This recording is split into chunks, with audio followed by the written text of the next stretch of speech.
উৎপাদন ভালো হলেও দেশের অন্যতম পেঁয়াজ প্রধান জেলা পাবনায় আবারও বাড়তে শুরু করেছে দাম। রমজান মাসে পেঁয়াজের দাম না পেয়ে কৃষকরা ক্ষতিগ্রস্ত হলেও সম্প্রতি দাম বাড়ায় খুশি তারা। তবে উচ্চ সংরক্ষণ ক্ষমতা সম্পন্ন দেশি পেঁয়াজের মৌসুমে হাটবাজারে ব্যাপকভাবে বেড়েছে মজুতদার সিন্ডিকেটের তৎপরতা, যা রোধ করা না গেলে আবারও অস্থির হতে পারে পেঁয়াজের বাজার। রাতুল ইসলাম সুমনের ক্যামেরায় উৎপল মির্জার রিপোর্ট। 250-টিরও বেশি ডিজাইন অপশন নিয়ে ওয়ালটন স্মার্ট ফ্রিজ, বোঝে আপনার প্রয়োজন। পাবনার অন্যতম বৃহৎ পেঁয়াজের বাজার হাজিরহাট।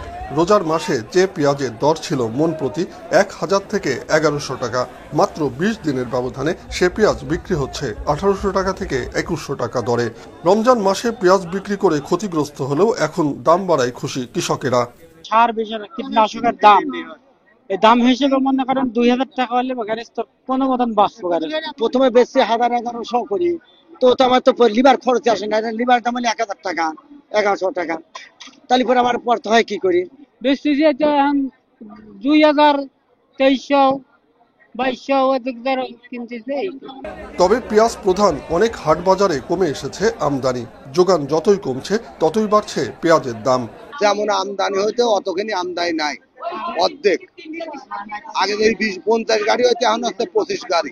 পাইকারি একদিন কিনা লাগছে 2200, একদিন কিনা লাগছে 1700, একদিন 1800, 2000। এমনি তো পাইকারি কিনা লস। রোজার মাসে ভরা মৌসুমে জেলার হাট বাজারগুলোতে পেঁয়াজের আমদানি ছিল বেশি, দামও ছিল স্থিতিশীল। সে সময় সক্রিয় ছিল মজুতদার সিন্ডিকেট। কৃষকের পেঁয়াজ শেষ হলেই বাজার নিয়ন্ত্রণে চলে যায় এই সিন্ডিকেটের। কিছু স্টক করতেছে মানুষ, প্লাস পয়েন্ট দুটি, এই জন্যই বাজার একটু বেশি। ব্যাপারী ব্যবসায়ীদের জন্য মনে করি বাধাই করে রাখতেছে, সেক্ষেত্রে হয়তো দাম বাড়তেছে। আর একটু দাম বেড়েছে জন্য মনে করেন যে আমরা একটু খুশি।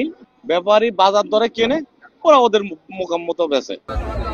জেলা কৃষি সম্প্রসারণ অধিদপ্তর জানায়, পাবনায় এবার 53,000 হেক্টর জমিতে পেঁয়াজের উৎপাদন হয়েছে প্রায় 8 লাখ মেট্রিক টন, যা কিনা দেশে মোট উৎপাদিত পেঁয়াজের প্রায় 1/3 কাছাকাছি। 50 থেকে 60 টাকা পার কেজি পর্যন্ত স্বাভাবিক। এর চেয়ে বেশি হওয়াটা স্বাভাবিক পর্যায়ে চলে যেতে পারে, এটা যেন না হয়। এই জন্য আমি ডিসি মহোদয়কেও বলেছি এবং সচিব স্যারকেও বলেছি যে কি করণীয়। আন্তঃবিভাগ সমন্বয়ের দরকার, শুধুমাত্র কৃষি বিভাগ না, এখানে ভোক্তা অধিকার আছে, কৃষি বিপণন আছে, সর্বোপরি প্রশাসন রয়েছেন। সব মিলে এটা যেন সিন্ডিকেটের হাতে না যায়, কৃষক যেন ন্যায্য দাম পায়। পেঁয়াজের বর্তমান মূল্যকে যৌক্তিক দাবি করে কৃষি কর্মকর্তারা জানান, এ মূল্য স্থিতিশীল রাখতে রোধ করতে হবে সিন্ডিকেটের অপতৎপরতা। উৎপল মির্জা, বিজনেস রিপোর্ট, মাছরাঙা টেলিভিশন।